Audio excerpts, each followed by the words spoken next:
वृंदावन के सुप्रसिद्ध संत श्री उड़िया बाबा जी महाराज से एक बार किसी जिज्ञासु ने कहा कि महाराज, पूज्य श्री उड़िया बाबा जी, ये हमारा जीवन रहा है। ये जो ग्रंथ है, ये जैसे कोई नशा करने वाला, मान लो जैसे अफीम या और नशा, वो उसके बिना जी नहीं सकता, ऐसे केवल इस ग्रंथ के बिना हम नहीं जी सकते थे। जहां कहीं जरा सा मानसिक विच, तत्काल कोई न कोई सूत्र एकदम काट के सब खत्म, शांत एकदम। ये हजारों सालों से संतों ने ईश्वर के रूप को दिखाया और जगत का मार्गदर्शन किया। हिंदुस्तान के ऐसे ही महान संतों में एक हैं उड़िया बाबा, जो आज भी अपने चमत्कारी स्वरूप से आम जन को दिशा दे रहे हैं। बोलो श्री उड़िया बाबा जी महाराज की जय। हमारे पूज्य श्री उड़िया बाबा जी महाराज कैसा जीवन जिए। जब ज्यादा भीड़ लग जाती थी ना महाराज जी के पास, तो स्थान छोड़कर चल देते थे। बोलो प्रातः स्मरणीय पूज्यपाद श्री उड़िया बाबा जी महाराज की जय। प्रेमी भक्तों, प्रातः स्मरणीय पूज्यपाद श्री महाराज जी के उपदेश जो भी आप श्रवण कर रहे हैं, आज का हमारा जो विषय है वो है साधक के लिए। साधक का अर्थ होता है कि जो साधना कर रहे हैं, जो इस मार्ग के जो है पथिक हैं। तो प्रश्न किया श्री महाराज जी से कि आजकल लोगों में नास्तिकता के भाव बहुत बढ़ रहे हैं, न जाने इनकी क्या गति होगी।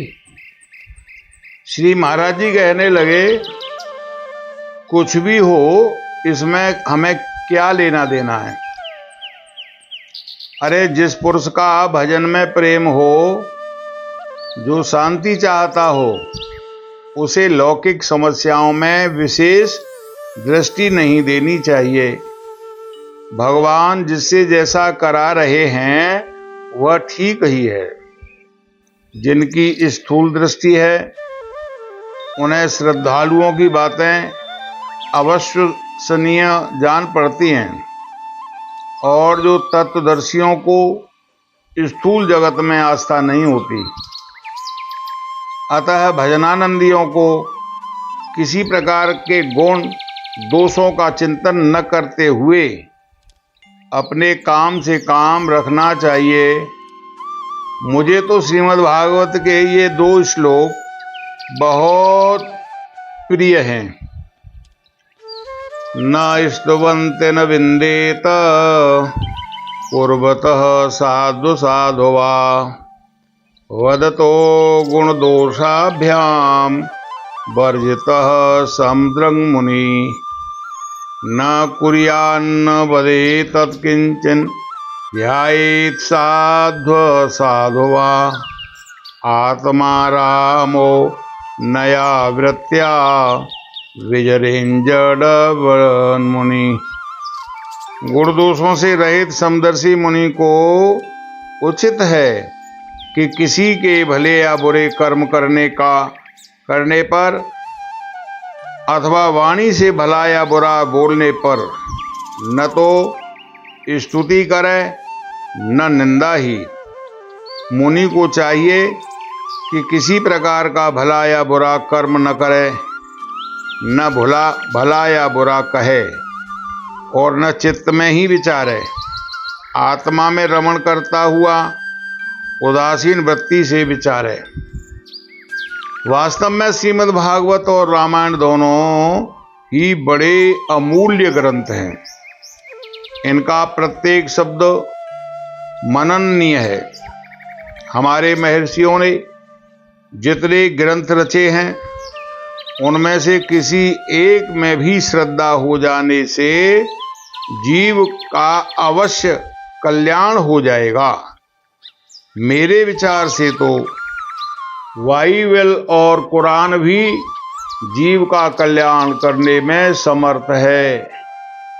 उनके कथनानुसार खुदा 4थे या 7वें आसान पर बैठा है, और हमारे शास्त्र के अनुसार वह बैकुंठ, गोलोक या कैलाश में है।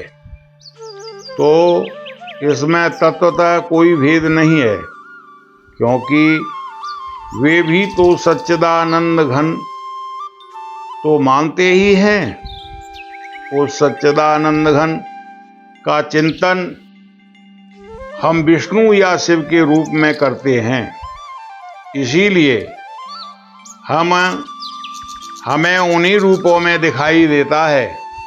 इसी प्रकार ईसाई या मुसलमान भी अपनी भावना के अनुसार उसका अपने अभीष्ट रूपों में दर्शन कर सकते हैं। वह तो सर्वसमर्थ है, इसीलिए सभी रूपों में प्रकट हो सकता है। महाराज जी से प्रश्न किया कि हमें योग सीखना चाहिए या नहीं। श्री उड़िया बाबा जी महाराज उत्तर देते हुए कहते हैं, अरे बस केवल भगवान नाम जप करते रहो और भगवान नाम का ही कीर्तन करो, इसी से सब कुछ हो जाएगा।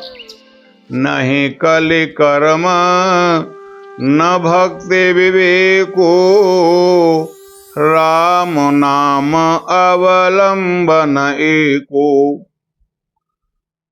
श्री महाराज जी से प्रश्न किया कि महाराज जी हमारे यहाँ एक महात्मा पधारे हुए हैं और वे सबको ध्यान लगाना सिखाते हैं। श्री महाराज जी कहने लगे कि आजकल ऐसे बहुत से योगी घूमते हैं। अलीगढ़ में एक योगी आए थे और वे 5 रुपए लेकर सबको योग सिखाते थे। कई लोगों ने रुपए देकर उनसे योग सीखा, किंतु उनमें से अधिकांश पागल बन गए।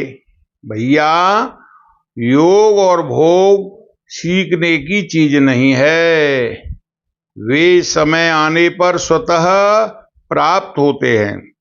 बस भजन करते रहना चाहिए, यह ठीक है।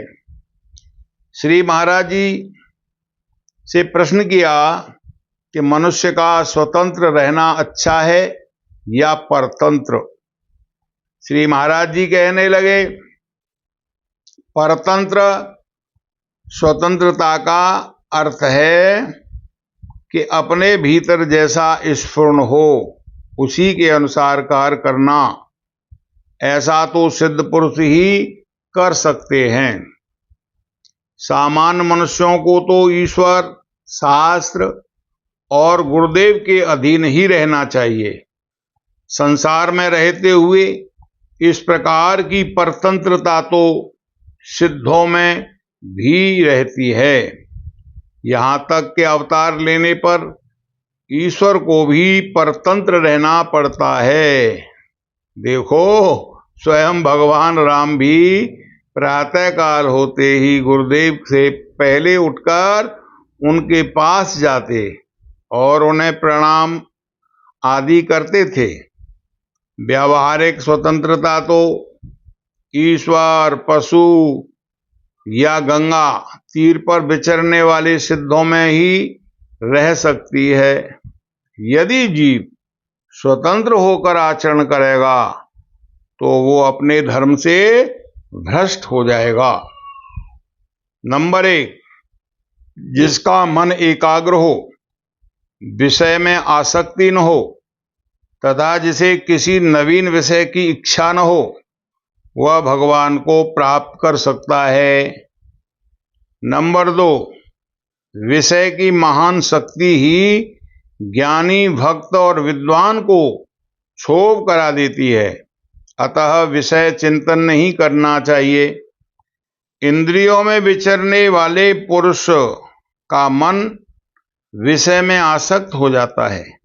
इसीलिए मैं तुम्हें सिद्धांत की एक बात बताता हूं कि तुम विषय त्याग करने के लिए सर्वदा वीर बने रहो, विषयों के प्रति सर्वदा सावधान रहो। नंबर 3, साधक के लिए विषयी पुरुषों का संग और विषय में प्रेम ये पतन के कारण हैं। नंबर 4, ईश्वर में प्रेम होने से विषय प्रेम दूर हो जाता है। नंबर 5, परमात्मा में चित्त आसक्त हुए बिना कोई साधक सिद्धावस्था को प्राप्त नहीं होगा।